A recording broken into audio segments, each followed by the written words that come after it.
How to Train Your Dragon is about a young boy named Hiccup who can't bring himself to kill a dragon within the dragon slaying community, which all brings a cultural revolution that leads about the island.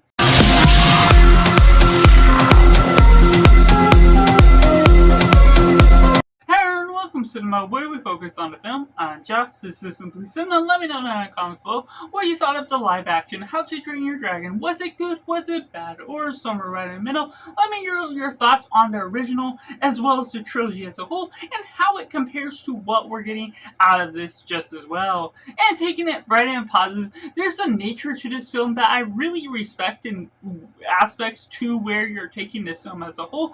It's taking Dean DeBlois as the director to this film, which was also part of the project of the original How to Train Your Dragon, and in result, there's not too many big alterations to the story. All these minute details are added or tweaked, and extending certain scenes in a way that really brings a different aspect to the film as a whole, which doesn't create a different full revolution to what you will receive out of this film versus the original film. The animation is obviously a different retrospect, and taking dragons as a whole, I feel it pays homage that taking them into live action, it's always cool to see those in CGI with all the humans and everything around it, and the cultural aspect that you integrate within this film, even as its own thing, is just really well rounded in the tightness of how you fit the script into this film. And as I'm a big fan of the original How to Train Your Dragon animated form, this one, it plays a safe route by not doing those big alterations to what the plot is all asking, but taking into consideration that it's about the same director that was involved, you're not necessarily expecting all those different alterations because that's taken away what he originally believed about what the original offered. And so I really do still respect and highly enjoy what you're taking out of this film, taking the live action form, bringing it all to life, even if it is shot for shot in some particular scenes. Some of the dialogue is the exact same. Some things are added in, adding minor characters that don't necessarily do a lot to what you're getting out of this new adaptation. You're getting about 20 to 30 minutes extra added runtime, which doesn't necessarily feel like it's bearing down on the weight of what you're getting. If you enjoy what you're getting out of the original, you're not necessarily feeling that runtime that really bears down on what you're asking out of this. And another thing I love about this film is the grand aura that the atmosphere brings overall. The setting, the scale is huge, and taking in the island, making it look replicated. Maybe there were some things that were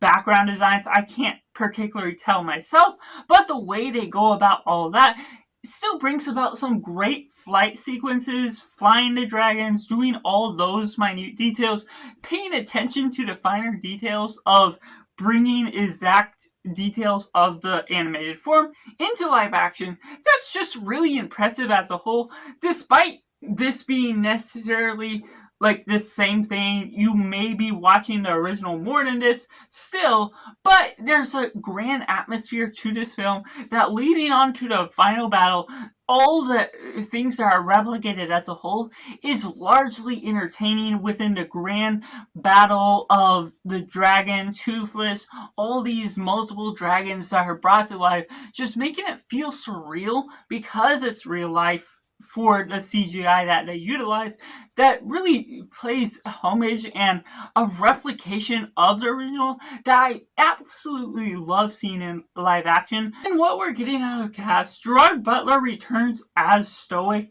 Hiccup's father, which I enjoy what you're bringing out of that. We're also getting Nick Frost, and Mason Thames is playing the new Hiccup, which doesn't necessarily feel always the same in the way that it's animated on screen, but there's an atmosphere to that I still enjoy as a performance. You get used to the adjustment to seeing it in live action, and I don't mind the actress for Astrid either. There's a ferocity to her character, especially in particular scenes later on where you love the sentiment. It may be pulling out the nostalgic strings for copying some of the scenes as a whole, but that isn't a bad thing when you are connected to the film. And for those that aren't connected to the film, this is a new form for new generations to enjoy, though only being adapted 15 years after the original.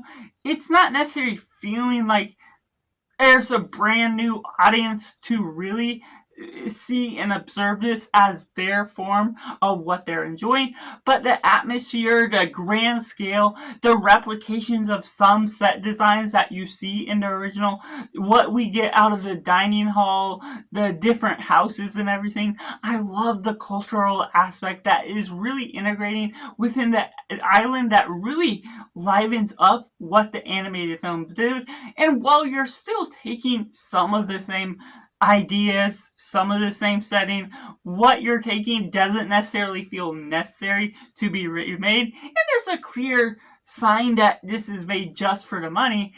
I still really understand what you're getting out of the liveliness of this film.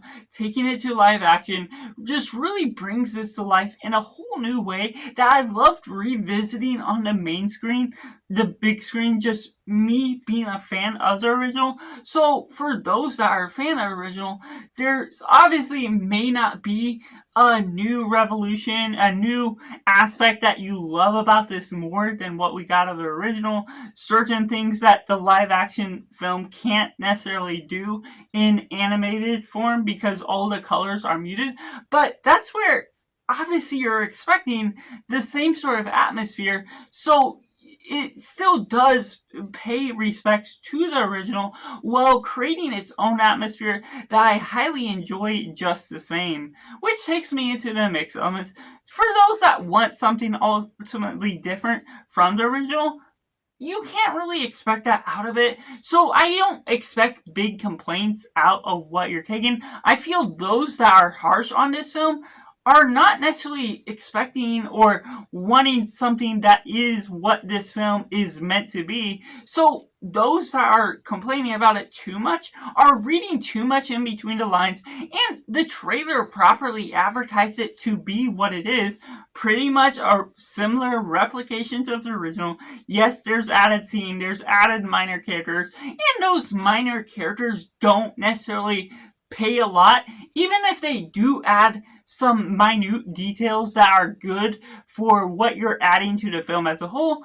You don't ultimately have a revelation to the changes and what they add. You're not necessarily looking at those changes and say, I love that a lot more than what we got out of the original, because there's still ultimately minute details that don't bring a big change. You don't feel it downgrades what the original had to offer, so it's just something that's added in there. And the runtime, even though it adds extra stuff, there's small alterations to how it feels. It drags the film down just a little bit, but not necessarily in the way where the exposition is too heavy. Certain things, the added scenes, feel like you're taking too long to explain the exact same story. Even if it does in real life, there's certain aspects to that where people would be too nitpicky to really complain about the aspects of where you're taking the film as a whole. And there's ultimately a subtle grayness to the film to where, of course, when you're taking from animation to live action, you're not always bringing all the vibrant colors, all the scale to what you're taking out of it. But there's also some part of me that I feel you're nitpicking it too hard if you complain harshly about that aspect, because obviously in live action, it's not always as vibrant, so you're viewing it as a new live action film, so obviously you're respecting it for its live action interpretation. Those that aren't a fan of the original aren't necessarily gonna be getting anything new out of it, and they may even dislike this one more because it's not in animation, or there may be new fans of the series that like it more in live action because of the general appeal that live action CGI dragons can bring to life, bringing more of a realism to some of the form, which some of the characters are still charismatic charismatic in their same way. They still move about and do their own things in this animated type of form to the respect that live action can bring to life. But there's certain aspects to that that doesn't always pay the right homage to what you're necessarily getting out of the original, which can bring about a mixed bag to what you may be asking about the script as a whole.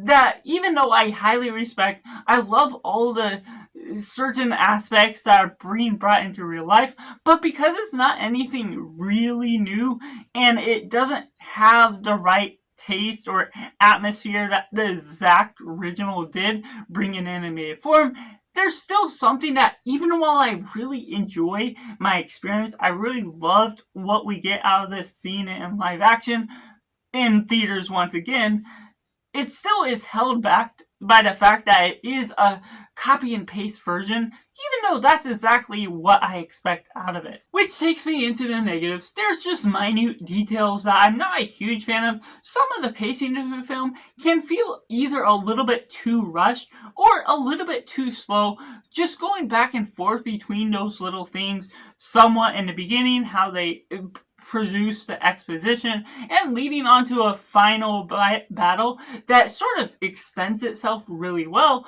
but there's a difference between night and day here and there, more toward the middle act of the film, where it goes from one scene to the next, but doesn't necessarily always feel like it flows in the best manner, but that in consideration is some of the problem I have about the original animated form just as well, taking those same things and bringing it into this, which isn't a huge negative to the impact that I receive getting out of the emotional resonance of either film, but it still is some of the details that I'm just not necessarily a big fan of, despite being a big fan of what we get out of the film. And of this own taste, the replication of some ideas, the slowness to this film, with the added runtime, can drag the film a little bit more down than what we got in the original. Not by a whole lot, because the ultimate payoff that I get out of this film is still enjoyable, but it is something still worthy to know. So that's just my personal review for live action How to Train Your Dragon, which I have to rate a simply 8 out of 10. Let me know in the comments below what you thought of the live action How to Train Your Dragon. How does it compare to the original, with your thoughts, and if you have any nostalgic connection to that, or if you're watching this for the very first time. And make sure to like this video if you enjoy it, subscribe if you haven't already to join the film culture community where we talk about a lot of cinema as a whole. So that's just all, and make sure to do yourself a favor and go watch a movie.